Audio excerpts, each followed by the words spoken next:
Ladies and gentlemen, chaos broke out. And I'm not talking about legit, bona fide boxing, pure boxing chaos. I'm talking about the kind of stuff that's just embarrassing. Look at this here, please.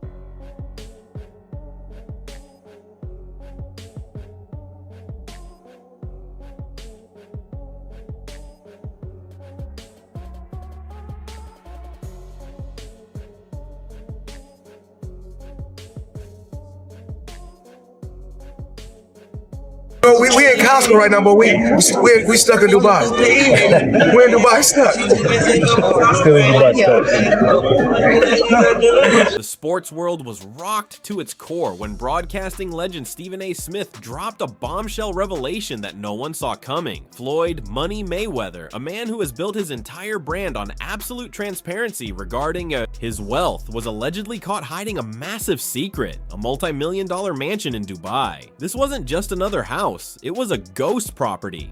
For a man who films every diamond chain and every stack of cash, the fact that this estate was kept off the books is what left Stephen A. Smith completely paralyzed with shock. According to Smith, federal authorities stumbled upon the existence of this hidden fortress during high-stakes raids on Floyd's properties in Las Vegas and Miami. Documents seized in those raids reportedly pointed to a vast web of undisclosed international real estate. Stephen A., speaking with a voice full of hurt and disappointment, described the feeling as a deep personal betrayal.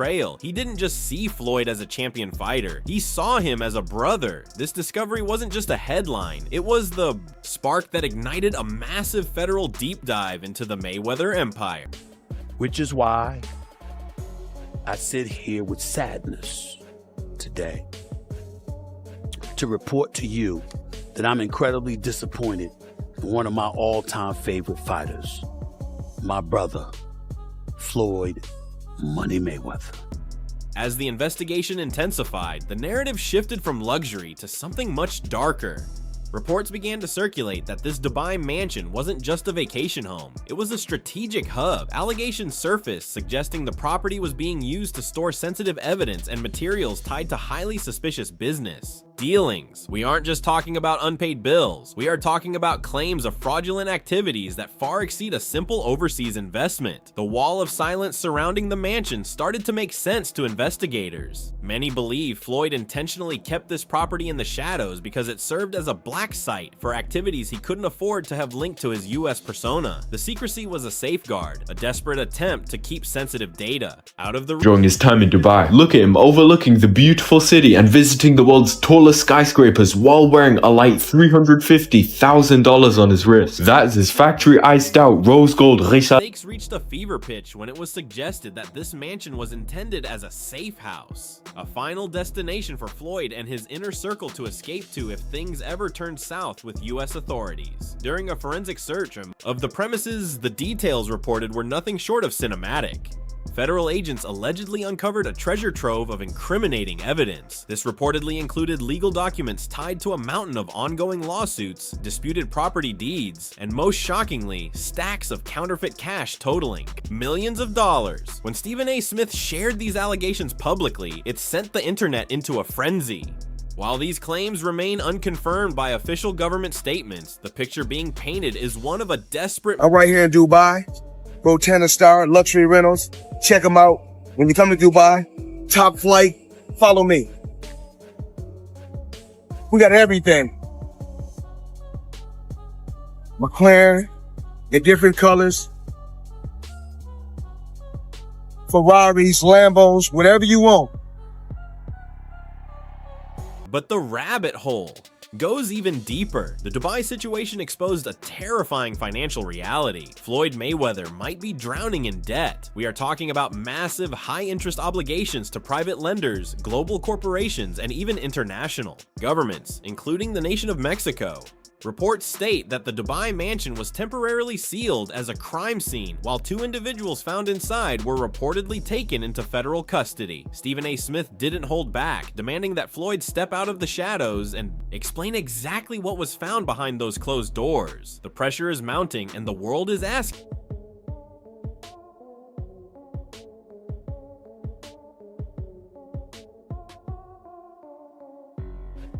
Stephen A. Smith continued his crusade for the truth, citing trusted sources who claimed the mansion contained rooms that looked like something out of a crime thriller. These secret rooms were allegedly filled with more than just luxury furniture. They were warehouses for fake currency, falsified legal certificates, and records of scam-related business ventures. This revelation shattered the image of the undefeated boxing icon. Fans who once looked up to his business acumen were left questioning everything. Smith even hinted that he's spoken to former business partners of Floyd who described unusual and predatory conditions in their contracts, suggesting a long-standing pattern of manipulation. Now, our producer, Investigation lingering into the night, with Miami police assisting federal investigators bringing in the heavy artillery, spotted inside from across a canal, rummaging through items at the house, their boats still docked outside as they canvassed the property in full gear, guns drawn. Whatever they did. The most bizarre claim made by Stephen A. Smith involves Floyd's unique ironclad business tactic. Allegedly, Mayweather would insist on a condition where only he held the original copies of all contracts and payment receipts. If a partner asked for their own copy or tried to bring in independent auditors, Floyd would reportedly kill the deal. Instantly, this level of control allowed him to maintain a narrative that no one could verify. Investigators believe this is exactly why the secret rooms in Dubai existed, to house the only existing evidence of these high-stakes off-the-record arrangements. Meanwhile, the whispers of an impending bankruptcy filing continue to grow louder every single day. Rolls Royce, Bugatti, whatever you want when you come to Dubai, it's the place to be. Check it out. Crazy colors. Come on, man. Live flashy like Floyd Mayweather. Rotating star.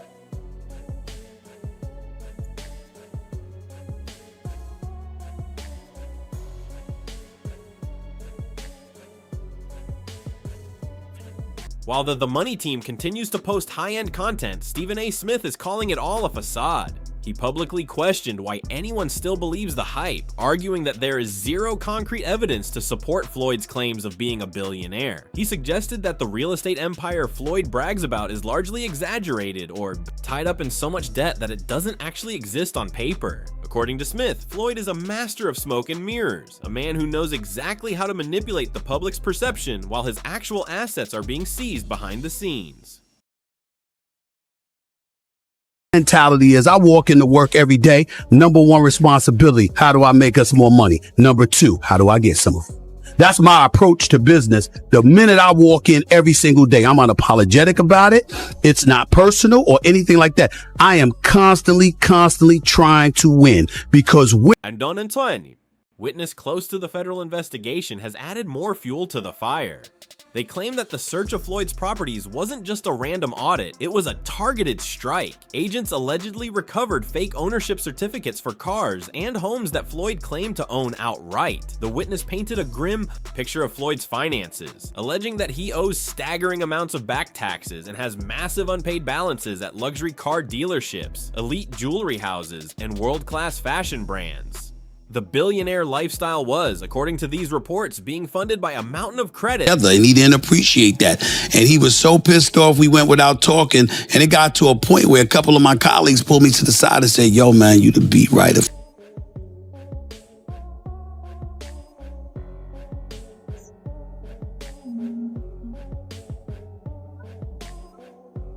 Not bad for a high school dropout. The drama took a turn for the surreal when agents raided Floyd's Miami mansion. They expected to find the champ, but instead they found an empty house. While Floyd was nowhere to be found, agents reportedly walked away with suitcases full of jewelry and legal documents crucial to the tax evasion case. Moments later, the internet exploded with footage of Floyd's private jet taking off. He wasn't just moving cities, he was leaving the country. The timing was too perfect to be a coincidence, and the world watched in real time as the greatest defensive fighter in history made his ultimate escape. Next voice, in a classic move of misdirection, Floyd posted, Now I'm here to talk to the people about one of my jewelers. And it's not one of my new jewelers, one of my low-key jewelers, Tony, at Pasha in Manhattan Beach, California. You guys need to come check him out. Now today, let me show you guys what I purchased from Tony. Tony, matter of fact, I don't need to tell him, you tell him. Got a little rose gold sky dweller. chocolate dial, 40 karat pear shape, 1 carat each, tennis bracelet, only for the best of the champ. Now, when you guys come here, While facing federal heat, Floyd couldn't stop flexing. He posted photos holding a rare Birkin bag worth $80,000, claiming that his wealth dictates how he moves. But behind the scenes, his legal team was reportedly scrambling. The contrast is jarring. On one hand, you have a man showing off a handbag, and on the other, reports suggest his primary mansions are being listed for sale to satisfy court orders. The money persona is being tested like never before as the gap between his social media life and his legal reality becomes a canyon. Next voice.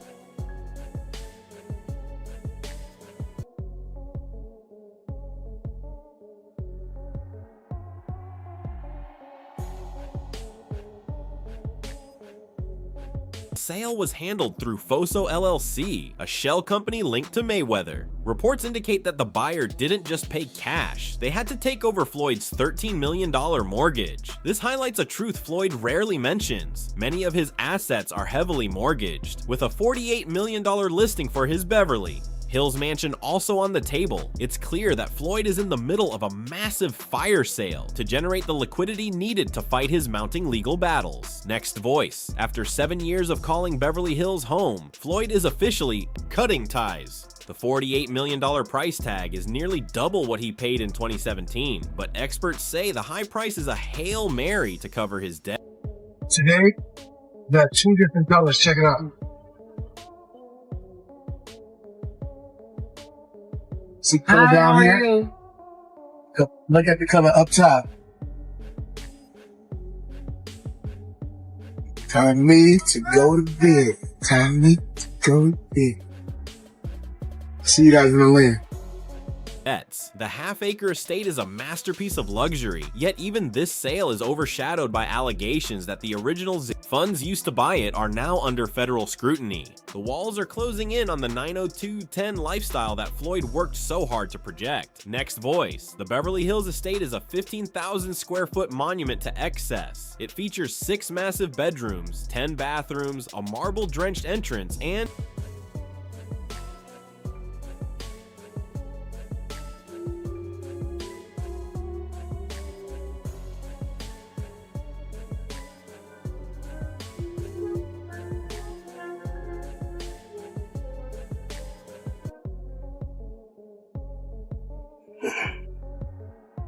so y'all gotta know the difference between a hack bag. From the properties on the market, Floyd still holds a $10 million fortress in Las Vegas and a compound in Miami. Throughout his career, he has generated over $1 billion in revenue, making him the most successful prizefighter to ever lace up gloves. But as any financial advisor will tell you, it doesn't matter how much you make, it matters how much you keep. With his lifestyle costs reaching millions per month, the billionaire status is looking more like a millionaire with a lot of debt. Status.next to voice, despite the Lifestyle, showing the people how I live. Now, I know you guys see me on a regular talking about real estate. Well, lately, I purchased 62 apartment buildings in New York City. And what I need you chaos, Floyd refuses to let the money brand die. He continues to flood the internet with images of private jets, $50 million aircraft travels, and high-end watches. His supporters argue that a man in financial trouble wouldn't be spending $50,000 on a dinner or buying new jewelry. They believe the IRS rumors are just hate from people who want to see a black mogul fall. But critics point out that this is exactly what someone would do if they were trying to maintain investor confidence during a collapse. Next voice, it is vital to remember who we are. Buying a home is a smart decision, but I think most people go about it the wrong way. Okay, you go and they qualify you for a mortgage, right? And you maximize the amount that you qualify for. That's not really the best way to go about it, because 9 times out of 10, you're gonna be buying a home that you can't afford. So what it ends up happening is that, yeah, it appreciates over the course of time, but you're not actually participating in that appreciation until you sell it, or for a total of 45 hours so far. I know you indicated you may have additional community service work that you want to present today. I will do that at the next status check. That's fine. He has fully complied with the court's orders. Mr. Mayweather, at this time, you will be custody. In a final act of defiance against the bankruptcy.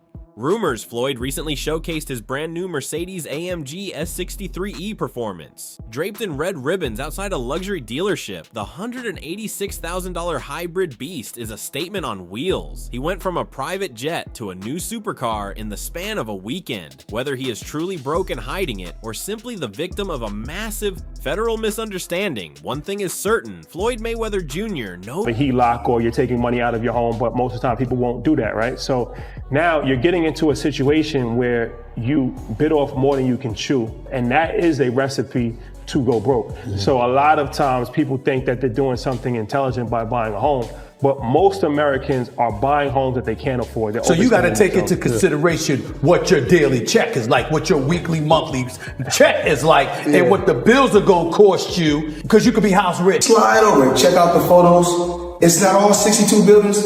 It's a few buildings, but guess what? All the buildings belong to me. I don't have no partners. And all the retail down low on my buildings all belong to me. Guess what? You can do the same. It's all about making power moves. Right? Yeah. And I'm pointing like this because we're in New York City right now. We're in Manhattan. That's what we do. Come on. You know what I'm doing?